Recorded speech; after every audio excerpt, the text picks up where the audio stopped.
At a crowded company banquet, my supervisor raised a glass and said, "Here's to the ones who try and still end up forgotten." I smiled, toasted back, and sat quietly. Decades later, when the grandchildren of those mockers studied my laws, my theories, my legacy, their own last names long scrubbed from relevance, they never realized whose shadow sheltered them from obscurity. I don't talk about this much. Maybe because even now, the memory burns. Maybe because the people who hurt me the worst are long dead. Their names barely a whisper anymore. Maybe because when revenge finally comes, it doesn't come with fireworks. It comes slow, heavy, final. I grew up in Dayton, Ohio. Blue-collar family. No silver spoon. No fancy degrees. My parents were good people, but life hit them hard. I learned young. Nobody was coming to save me. If I wanted a life different from theirs, I had to build it myself. After college, small state school, nothing fancy, I got a job at a mid-tier tech company. I won't name it. It doesn't matter anymore. The company's long gone. Dust in the wind. I started in research and development. A junior analyst. Low man on the totem pole. I wasn't flashy. I wasn't political. I didn't suck up at meetings or dress like a Wall Street poster boy. I worked hard, quietly. I stayed late. I read papers no one else bothered with. I dug into ideas everyone else thought were too theoretical to matter. That's where I met Frank Whitmore, my supervisor. Frank loved the sound of his own voice. He liked big shows. Banquets, speeches, grand motivational meetings that wasted everyone's time. But he didn't like people like me. Quiet people. People who worked instead of playing the game. Frank never knew much about the work I was doing. He didn't care. He was focused on the safe bets, small projects that could get him applause from management. He wanted quarterly bonuses, not long-term breakthroughs. Meanwhile, I was working on something bigger. Something nobody at that company was smart enough or patient enough to understand. I had an idea. Legal algorithms that could adapt automatically, predict problems before they exploded, fix compliance risks without needing massive legal teams. It wasn't just tech. It was law, math, business all blended together. Could have changed everything. But to them, I was just some quiet kid who didn't know how to work a room. The night that changed everything came at the annual company banquet. It was held at the Marriott downtown. Big ballroom rented for way too much money. Everything glittered. Gold plates, white tablecloths, cheap champagne, and fancy-looking glasses. I didn't want to go. But it was strongly encouraged. Meaning, show up, or start looking for another job. I sat at a table near the back. I remember picking at my chicken dinner, barely eating. Then Frank took the stage. I can still see him. Big fake smile. Red tie. Standing under the spotlight like he was king of the world. He made a long, boring speech. Thanked the visionaries, most of them his drinking buddies. Thanked the management team. Toasted the investors. Then, right before ending, he raised his glass and looked straight at our table, the junior staff. And he said it. "Here's to the ones who try and still end up forgotten." People laughed. Not all, but enough. I remember hearing Sandra from HR chuckle into her wine. Ted Harmon from marketing slapped the table and let out a loud, ugly laugh. I didn't move. I just lifted my glass, smiled, and toasted back. I said nothing. I sat there while their laughter rolled over me like dirty water. That was the moment everything inside me hardened. That was the night I realized I would not spend my life being the joke at someone else's banquet. I would not die forgotten. Over the next year, I finished my research in secret. I built it piece by piece. Worked after hours. At home. In libraries. In cafes with slow Wi-Fi. I backed up everything twice, 3 times. Mailed legal proof to myself in sealed envelopes. Took screenshots. Dated notes. Logged every step. I stopped offering ideas in meetings. I stopped staying late at the office. I gave them exactly what they expected. Average, forgettable work. They barely noticed. At the end of that year, I quit. No big announcement. No farewell cake. I left my badge on my desk, walked out into the parking lot, got in my old beat-up Honda, and drove off into a cold Ohio night. Nobody chased me. The next few years were brutal. I lived in a tiny one-room apartment above a laundromat. The floor shook every time someone ran the dryers downstairs. I worked night shifts at a gas station, then a security desk. Anything to pay the bills. During the day I kept building, improving the algorithms, testing them, writing better models. I didn't party. I didn't date much. I didn't care. I had a fire inside me, and it burned hotter than loneliness or hunger. By the time I was 36, I had a working system. I scraped together money to rent a tiny office in Cincinnati. Cold concrete floors, bare walls. But it was mine. I cold called small businesses, gave free demos, begged for meetings. Most said no. A few said yes. Enough to get started. The climb was slow, but it happened. Small companies led to mid-size companies. Mid-size led to a few Fortune 500 contracts.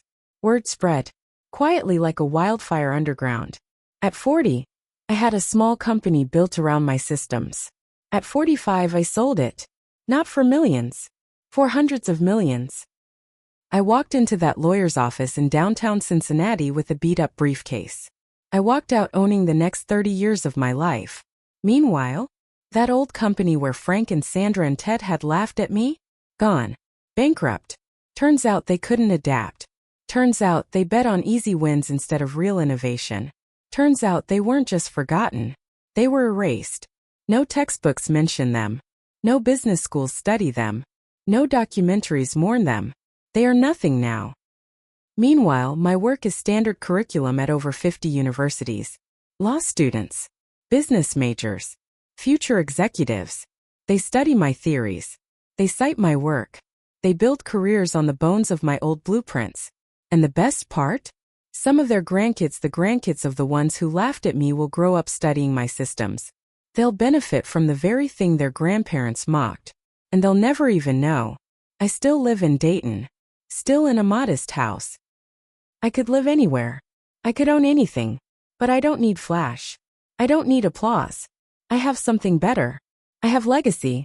I have the quiet, sharp memory of the night they laughed, and the decades they spent sinking into dust. Sometimes late at night I pour myself a drink. I lift my glass. And I whisper, here's to the ones who laughed and still ended up forgotten.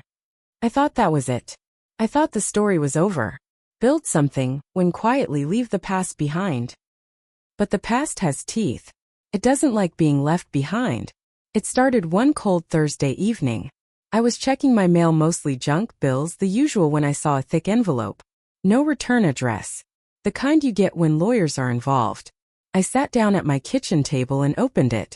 Inside was a letter. Formal. Cold. A firm representing the Whitmore Family Trust was contacting me. Frank Whitmore's family. Apparently, Frank had a grandson, Derek Whitmore, who had started a consulting business in Cincinnati. And guess what? He was claiming he had invented a new compliance optimization model. One that looked almost exactly like my work. One that was, word for word, almost a direct theft of my original algorithms. They had even named their system something laughably close. Whitmore Integrity Suite. Bold. Stupid. Insulting. The letter wasn't friendly. It was a thinly veiled threat. They wanted me to recognize Derek's contributions. To collaborate on future versions. If I refused, they hinted they would challenge the ownership of certain foundational concepts. Translation. They wanted a piece of my empire. They wanted to rewrite history, take what I had built and stamp their rotten name on it. The same name that once toasted to my failure. I didn't get mad. Not at first. I sat there in my kitchen, reading the letter under the yellow light, and I smiled. Because this wasn't just about money. It was about pride. It was about legacy. It was about the final battle for who would be remembered, and who would rot in the forgotten corners of history. They thought I was still the kid who would sit quiet and take it. They were wrong. First thing I did, called my lawyer Nathan. Nathan was an old friend. Rough voice, bad haircut, brilliant legal mind. I told him everything. Nathan chuckled. This is gonna be fun, he said. And then we went to work. Over the next 6 months, we gathered every piece of proof. The old notes I had mailed to myself back in the early days. The original drafts of my theories. The timestamps. The contracts. The university curriculum citations. The corporate adoption records. Layer after layer of proof that my work was mine. Built years before Derek Whitmore even learned how to tie his damn shoes. We also dug into Derek. Turns out he wasn't just a liar. He was sloppy. He had plagiarized from my published work almost word for word. He had fake credentials on his website. Hell, he didn't even have a real degree. His company was 2 rooms above a payday loan office. They had thought they were playing chess. They didn't realize I was playing executioner. When the lawsuit dropped, it hit like a bomb. I filed for intellectual property theft, business defamation, and breach of copyright. We didn't just sue Derek. We sued every company dumb enough to invest in him. We tied them all into legal knots. It didn't take long. The investors pulled out. The bank foreclosed on his office. His consulting firm was blacklisted from every real tech conference within a year. And the Whitmore name? What little was left of it? Smeared. Buried. Forgotten. Exactly where it belonged. But the story still wasn't done. Because about a year after the lawsuit, I got another letter. This time handwritten. Shaky. It was from Frank's widow, Margaret Whitmore. She was living alone in a tiny assisted living apartment somewhere outside Toledo. She wrote that she had heard about the lawsuit. She said she was sorry for what Frank had done to me all those years ago. She said Frank always regretted it, though he never admitted it out loud. She said he used to sit up at night, nursing a drink, watching the news about my company and muttering, "That could have been us." In her last line she said, "I hope someday you can forgive him. He was a fool. We both paid the price." I sat there holding that letter, feeling heavier than I expected. I didn't reply. Some ghosts don't deserve an answer. Some debts can't be cleared, especially when the people who owe them are already rotting in the ground. I thought that would be the last of it. Frank was dead. Derek was ruined. The Whitmore name was dead weight. I should have moved on. But the past, it keeps pulling. A few months after Margaret's letter, I got another unexpected visitor. This time not a letter. A knock at my front door. It was a young woman, maybe mid-20s, business casual clothes, nervous eyes. She introduced herself. "Hi, I'm Rachel Whitmore, Derek's sister." I almost slammed the door on her face right then. But something about her tone made me pause. She wasn't smug. She wasn't angry. She looked tired. Worn down. I stepped outside and crossed my arms. "What do you want?" I asked. She took a deep breath. "I'm not here to cause trouble," she said. I need help." I didn't answer. Just stared at her. She went on. "I work for a firm in Cincinnati. Nothing big. Nothing shady. I'm not like Derek. I never agreed with what he did. I left the family years ago, changed my last name legally, started over." I kept waiting for the ask. She shifted awkwardly.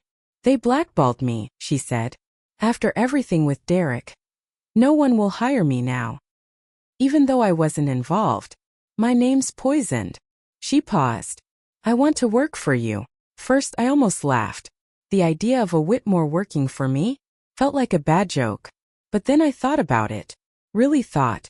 Rachel had risked showing up in person. Risked a lot. She had chosen to walk away from her family's shame. She was trying to build something real. I told her. "One interview. No promises."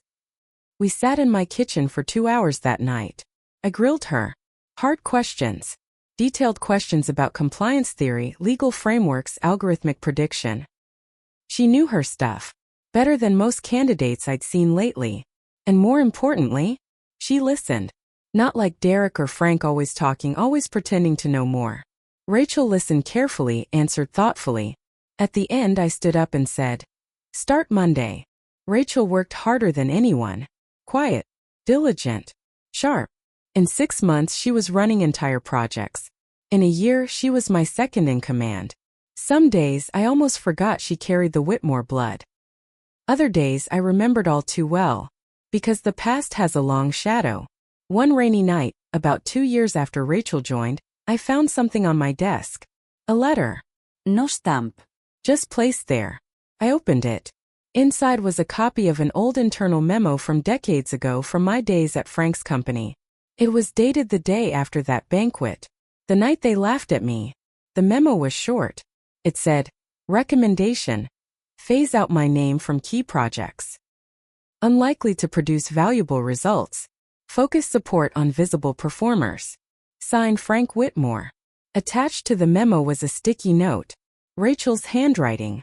She wrote, I found this cleaning out Derek's old files. Thought you should have it. For closure. I sat there, staring at that yellowed paper, feeling something twist deep in my chest. Anger. Sadness. Satisfaction. Maybe all three. Because even after all these years, even after all the success, it still stung. They had written me off. Dismissed me. Buried me. And still I rose. But life wasn't finished with its twists. Because right around that time, Rachel came to me with something else. Something worse. Something dangerous. She had been reviewing some old legal filings connected to Derek's failed company. And she found something hidden deep in the paperwork. Something even I had missed. Turns out, Derek hadn't just stolen my models. He had tried to license knockoff versions overseas in countries where enforcement was weaker. Under fake shell companies. And some of those bad copies were still out there. Operating. Making money. Smearing my work without my name attached. Without my control. Rachel looked me in the eye that day and said, if we don't act now, they'll rewrite history again. I knew she was right. The fight wasn't over. It was just starting again. Only this time, the battlefield was bigger. International. And the enemies were harder to find. They were hiding behind fake names, offshore accounts, shady front companies. If I wanted to truly protect my legacy, I would have to burn their whole rotten web to the ground. I didn't sleep much that night. I kept staring at the ceiling, thinking about Derek's rotten legacy stretching overseas, staining everything I had built. This wasn't about money anymore. It wasn't even about pride. It was about the truth. It was about erasing every last lie that carried their name. And I knew one thing. I couldn't do it alone. The next morning I called a meeting. Not a big one. Just me, Rachel, and Nathan, my lawyer.